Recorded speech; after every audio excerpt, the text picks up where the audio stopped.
So yun, okay KGX, kumusta kayong lahat? Pasensya na ha. So kita nyo naman, di ba? Ganito yung mag-manage ng time mga idol, no?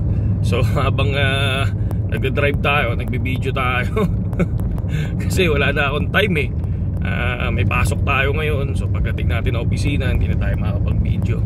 So update lang tayo sa Bitcoin mga lodi, no? So ang ganda nung lipad, no? Nung sa CPI. Pero after nung CPI nung 2:30 ng madaling araw, no, FOMC, no, yung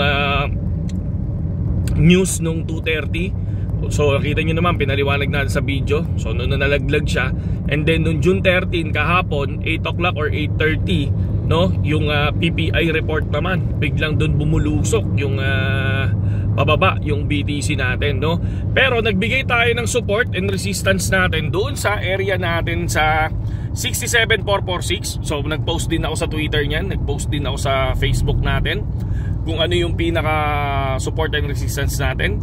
So nakuha yung 67,446. Bakit nakuha yung 67,446?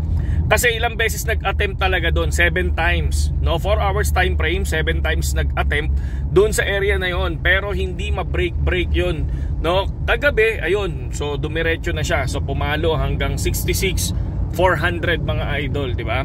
So yun lang yung mga tinitingnan natin sa mga news, no, lalo na kapag laging ako isa sa reference ko yan, no, forexfactory.com. So tinitingnan natin yung mga US market news. Ngayon kung nasan yung mismong candle natin, yung graph natin, doon ako nag-check ng mga resistance at support. Tapos tinitingnan ko yung dates. So ngayon titingnan ko kung kayang pasukin yon, kung makukuha ba yon, kapag kung ano yun, depende sa news, di ba? Depende sa news na mangyayari.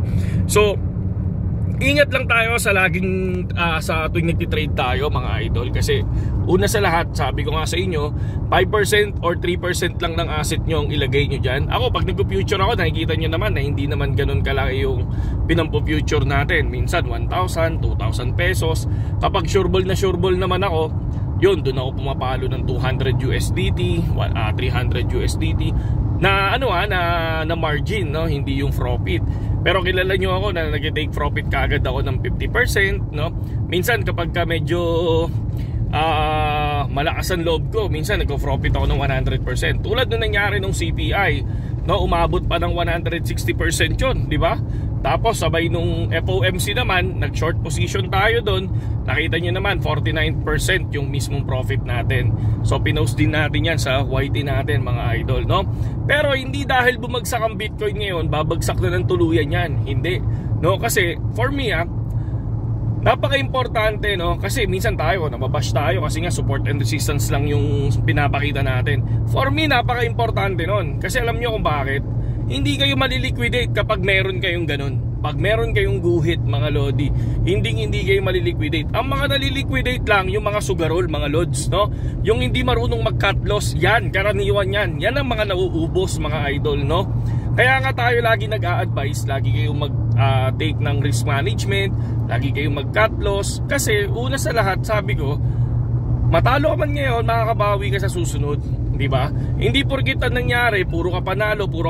Ang gagawin mo is idediretso. Once na nagkamali ka ng trade mo, idediretso mo hanggang sa maubos ka. Yun ang mali mga idol. Kung ako sa inyo, lagi kayo mag-set ng cut loss nyo. Ako for me, mag-set kayo ng cut loss nyo, mag-manual close kayo, tapos bumawi sa ibang trade mga idol. Wag nyo nang sundan yung sakit ng mga ibang trader mga idol. Sabi ko nga sa inyo, kaya nandito yung channel natin para matuto kayo sa risk management mga lodi na experience na namin dati, di ba? Kaya lang kayo, syempre, wala, makukulit makukulit kayo. Minsan may magpi-PM dun sa grupo namin, dun sa Telegram na na-liquidate siya. So bakit siya na-liquidate? Kasi syempre, yes, nandun tayo sa nagsi-self-trade ka. Kaya lang, kung nag-self-trade ka, tapos wala ka pang alam, syempre mas prone ka sa mali. Ngayon ang gawin mo, kung mas prone ka sa mali, mag-set ka lalo ng cut loss mo lagi.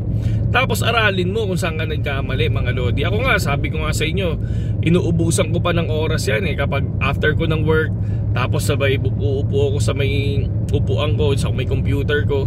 Tapos tinitingnan ko saan ba lahat ng rejection, saan ba possible lumipad to. Ganun yung ginagawa ko mga idol. Kaya yun lang sa ngayon KGX, at Saludo sa inyong lahat. Saludo dun sa mga nag-profit kahapon. Saludo din dun sa mga may risk management. Saludo din dun sa mga mabababa lang yung leverage. Okay? Okay. So saan na tayo ngayon? Dito na tayo. Malapit na tayo sa opisina natin mga Lodi, no? Saludo sa inyong lahat at magandang umaga sa inyong lahat.